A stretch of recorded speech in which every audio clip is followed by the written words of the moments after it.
I'm sure that I'll get some pushback on this, but before you gasp in horror and wonder if I've lost my mind, hear me out. Spelling has traditionally been a cornerstone of language arts assessment, but today I want to challenge that norm and explore why grading spelling might not be the best approach for our students. Let's break it down here. Welcome back to another episode of the Teacher RockStar podcast, the podcast that's dedicated to providing valuable insights, practical tips, and proven strategies to equip new teachers for success. I'm your host, Steve Hiles, retired educator, published author, and instructional coach. Join me in each episode as we offer a supportive platform for navigating the challenges of the teaching profession.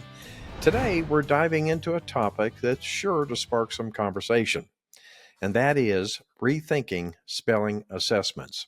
Okay, now, I know I'll get some pushback on this, but before you gasp in horror and wonder if I've lost my mind, hear me out.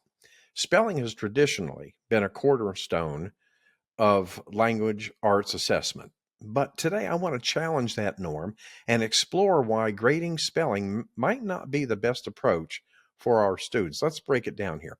First, let's consider the purpose of spelling assessments. Why do we grade spelling? The primary goal is to ensure students can spell words correctly, right? However, what if this traditional approach is actually hindering our students' overall language development and confidence? I'm going to go ahead and share with you three arguments against grading spelling assessments. Okay, the first argument is the impact on student confidence. Okay, when we grade spelling, especially in the early years, we risk discouraging students who struggle with it. Imagine a student who is a creative writer but frequently misspells words. If we focus too much on spelling errors, we might inadvertently squash their enthusiasm for writing. Wouldn't you agree? Grading spelling can make students anxious and less willing to take risks with their writing, which is counterproductive to fostering a love of language. Okay. Now, the second argument would be the learning process. Okay. Language acquisition is a complex process. Spelling is just one component, and it often comes after understanding the meaning and usage of words. By emphasizing spelling too heavily, we might be putting the cart before the horse. Students need the freedom to experiment with language, the freedom to make mistakes, and learn from them without fear of being penalized. And the third argument is real-world application, okay? In the real world, we have spell check, autocorrect, and other tools that assist with spelling. While it's important for students to recognize and correct their mistakes, it's equally crucial for them to understand that tools are available to help. Grading spelling can give a skewed perception of language use and create unnecessary stress. Are you a teacher who finds yourself drowning in the challenges of classroom management? Do student behaviors leave you feeling overwhelmed and drained at the end of each day? Picture this: a classroom where your students are not just present, but fully engaged, focused, and eager to learn. Say goodbye to classroom management stress and hello to success. The Teacher RockStar Academy course is meticulously designed to equip you with the tools and strategies needed to skyrocket your effectiveness as a teacher. Curious to know if the Teacher RockStar Academy course is the missing piece in your teaching journey? If you're ready to reclaim control of your classroom and witness the incredible impact on your students, then use the link in the podcast description to learn more about this program. I want to share with you some alternatives to grading spelling. So if we don't grade spelling, what should we do? Okay, here are a few alternatives I'm going to share that can support students' spelling development without the negative side effects of traditional grading. And the first one is focus on content and creativity. Encourage students to write freely without worrying about spelling errors. Okay, provide feedback on the content, ideas, and creativity.